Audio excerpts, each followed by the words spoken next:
ये आदमी भूख मिटाने के लिए मछली पकड़ता है, लेकिन उसे मछली पकड़नी नहीं आती। वह दोबारा प्रयास करता है, लेकिन इस बार भी मछलियां भाले में नहीं फंस रही थीं। इसके बावजूद आदमी हर बार कोशिश करता जाता है। आखिरकार वह निराश हो जाता है। तभी एक बड़ी लाल रंग की मछली पानी में घूमने लगती है। उसके इर्द गिर्द घूमने से वहाँ बहुत सारी मछलियां इकट्ठा हो जाती हैं। यह देखकर वे दोनों बहुत खुश होते हैं। उनके साथ पिंकू नाम का एक लड़का भी था, जिसने पेट भरकर मछलियां खाई। इतना खाने के बाद वह ठीक से चल भी नहीं पा रहा था। इसके बाद वे लोग बड़ी लाल मछली के ऊपर सवार हो जाते हैं। यह मछली समुद्र की रानी थी। आदमी बार बार मछली से बात करने की कोशिश करता है और लटक कर उसके पास जाकर बताता है, हमें दाईं तरफ जाना है, क्या तुम दाईं तरफ मुड़ सकती हो? लेकिन मछली कुछ समझ नहीं पाती कि आदमी क्या कहना चाह रहा है। तभी वह लड़की मछली के पास जाती है और उसे समझाती है कि उसे किस तरह दाईं तरफ मुड़ना है। लड़की की बात मछली समझ जाती है और दाईं तरफ मुड़ जाती है। कुछ दिनों बाद मछली उन्हें उनके ठिकाने तक पहुंचा देती है। हालांकि रास्ते में मछली एक दुश्मन की नाव देख लेती है। इसे देखकर मछली को बहुत गुस्सा आ जाता है। आदमी उसे समझाने की कोशिश करता है और कहता है, लड़ाई करने से कोई फायदा नहीं। लेकिन दुश्मन मछली को देख लेता है और उस पर गोली चला देता है। इससे मछली और भय और दुश्मनों की तरफ जाने लगती है। रानी के साथ वाले उसे रोकते हैं, लेकिन वह उनकी बात नहीं सुन रही थी। दुश्मन रानी पर हमला करने का आदेश देता है, जिसके बाद सभी बंदूक और तोप से रानी पर हमला करने लगते हैं। रानी उनकी तरफ बढ़ती जा रही थी। रानी दुश्मनों के पास पहुंचकर उन्हें सबक सिखाती है और उनका पूरा जहाज बीच से तोड़ देती है। मछलियों की रानी बहुत गुस्से में थी। दुश्मन उससे डर रहे थे। तभी रानी पर कोई गोली चलाता है। रानी ने देखा कि वह गोली उसी के साथी ने चलाई थी। रानी को बहुत गुस्सा आता है और वह उसके पास जाती है। आदमी कहता है, हमसे दूर रहो, तुम एक राक्षस हो। तभी आसमान में फ्लेयर चलती है। आदमी दूरबीन से देखता है कि एक और दुश्मनों की नाव आ रही थी। रानी को भी यह बात पता चल गई थी। दुश्मनों ने रानी को देख लिया था। ये लोग उसे राक्षस बोल रहे थे। रानी दुश्मनों की तरफ जा रही थी। लड़की आदमी से रानी को रोकने को कहती है, लेकिन आदमी कहता है, उसे जाने दो। दुश्मन अपना हथियार तैयार कर रहे थे।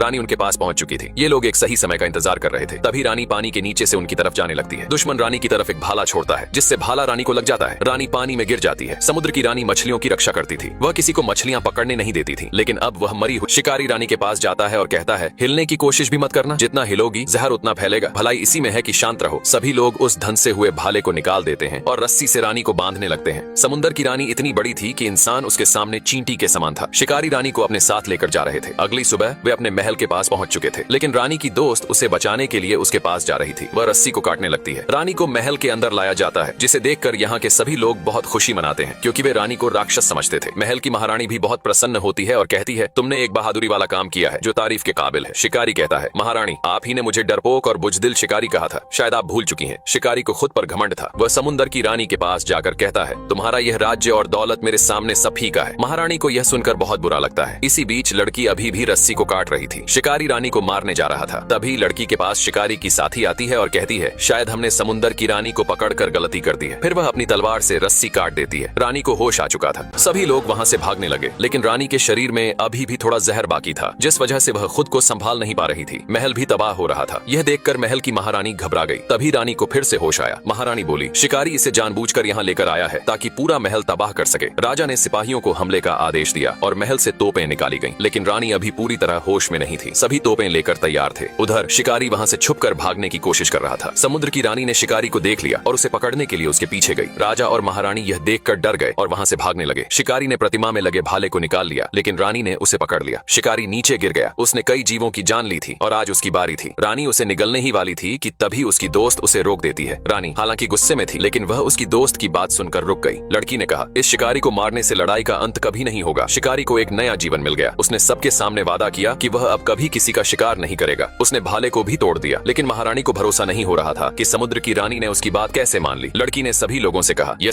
सभी समुद्र के शिकारी थे, जिनका काम समुद्र के जीवों को पकड़ना था। सभी अपनी अपनी पोजीशन बनाकर तैयार थे। सामने से एक हरे रंग का बड़ा जीव उनकी तरफ आ रहा था। यह समुद्र का सबसे बड़ा जीव था। शिकारियों का सरदार जहाज को उसके सामने ले जाने का आदेश देता है। सभी अपने काम में लग जाते हैं। एक आदमी बाजा बजाता है, जिससे सभी उसका मुकाबला करने के लिए तैयार हो जाते हैं। सरदार हमला करने का हुक्म देता है और सभी तोप से उस पर हमला करते हैं। इतने हमले के बावजूद भी वह जीव बिल्कुल नहीं डरता। एक शिकारी कहता है, उस पर हमले का कोई असर नहीं हो रहा है। इसके बाद सभी शिकारी तीर कमान लेकर तैयार हो जाते हैं और एक साथ तीर छोड़ते हैं। तीर के वार से उस जीव को घाव महसूस होता है, जिससे वह पानी के नीचे चला जाता है। तभी एक शिकारी भाला लेकर ऊपर जाता है और भाले से उस जीव पर वार करता है, लेकिन भाले का भी कोई असर नहीं होता। इसी बीच उनकी पूरी नाव हिल जाती है। शिकारियों को लगता है कि वह जीव डर कर भाग गया है, लेकिन वह उनके जहाज के नीचे छुपा होता है। अचानक वह जीव पानी से बाहर निकलता है और उनकी पूरी नाव हिला देता है। वह बड़ा जीव पूरी नाव को अपने शरीर से लपेट लेता है और अपनी 3 मुंह वाली पूंछ से शिकारियों पर हमला करता है। शिकारी उसकी पूंछ को अलग करने की कोशिश करते। ये विशाल समुद्र की रानी शिकारियों की नाव को घसीट रही थी। शिकारियों ने रानी को फंदे से बांध रखा था, जो बहुत क्रोधित थी। शिकारियों का सरदार बहुत गुस्से में था। रानी समुद्र के नीचे चली जाती है और समुद्र में गोल चक्कर लगाने लगती है। शिकारियों की नाव नाव का संतुलन बिगड़ रहा था। लेकिन शिकारियों का सरदार गुस्से से एक भाला उठा लेता है और कसम खाता है कि समुंदर की रानी का आज आखिरी दिन होगा। रानी ने घूम घूम कर एक बड़ा सा भंवर बना दिया था जिससे उनकी नाव भंवर के अंदर जा रही थी। भले ही रानी की जान ही क्यों न चली जाए, लेकिन शिकारियों को वह हरगिज नहीं छोड़ेगी। बचने का इनके पास एक ही रास्ता था कि रानी में बंधी रस्सी को काट दिया जाए, लेकिन शिकारियों का सरदार ये बिल्कुल भी नहीं चाहता था। वह रानी को मारना चाहता था। इनकी पूरी नाव तिरछी हो चुकी थी। एक आदमी गुहार लगाता है कि हमें रस्सी को काट देना चाहिए, नहीं तो सब मारे जाएंगे, लेकिन सरदार उसकी एक नहीं सुनता। एक लड़की ने देखा कि रानी बहुत गुस्से में थी, जिस वजह से लड़की खंजर निकालकर रस्सी को काटने लगती है। शिकारी भाला लेकर रानी के पास जाता है और कहता है, ये तेरी जिंदगी की आखिरी घड़ी है। फिर भाला मारने से पहले उसका संतुलन बिगड़ जाता है क्योंकि लड़की रस्सी को काट रही थी। शिकारी उस लड़की को देख लेता है और मौत की सजा देने को कहता है, लेकिन लड़की उसकी एक नहीं सुनती। तभी वह दूसरे आदमी को ये पहरेदार पानी के बांध को खोल देता है, जिससे पानी रास्ता बंद कर देता है। अपने रथ पर सवार एक राजकुमारी थी, लेकिन राजकुमारी के साथ एक छोटू भी था। राजकुमारी छोटू से आगे का रास्ता साफ करने को कहती है। छोटू रिमोट का बटन दबाता है, जिससे पानी के दो बड़े हाथ बन जाते हैं और राजकुमारी को रास्ता दे देते हैं, लेकिन बाकी लोग पीछे ही रह जाते हैं। राजकुमारी निकल पड़ती है। एक महिला बाजा बजाती है, जिससे कई सारे पक्षी राजकुमारी का पीछा करते हैं। राजकुमारी के आगे जो दो जानवर भाग रहे थे, वे उसके माता पिता थे, जो किसी श्राप की वजह से जानवर बन गए थे। राजकुमारी ने देखा कि आगे का रास्ता बंद है। वह छोटू से रास्ता साफ करने को कहती है। छोटू बटन दबाता है, जिससे सामने की लकड़ियां और घास ऊपर उड़ जाते हैं। लकड़ियां और घास कुत्ते बन जाते हैं। वे कुत्ते राजकुमारी के पीछे वाले लोगों पर भौंकने लगते हैं और उन्हें आगे नहीं जाने देते। राजकुमारी अपने माता पिता को श्राप से मुक्त करवाने ले जा रही थी। पीछे वाले कहते हैं, हम तुम्हारी मदद कर रहे हैं। राजकुमारी कहती है, मुझे किसी की मदद नहीं चाहिए। तभी एक महिला एक आदमी से कहती है, राजकुमारी के रथ पर जाओ और उसे रोको। वह अपने पक्षी को उल्टा कर देती है। आदमी राजकुमारी के रथ पर गिरने वाला था, लेकिन छोटू रिमोट दबा देता है। सामने रास्ता नहीं था, लेकिन राजकुमारी के माता पिता खड़े पेड़ पर चढ़कर जा रहे थे।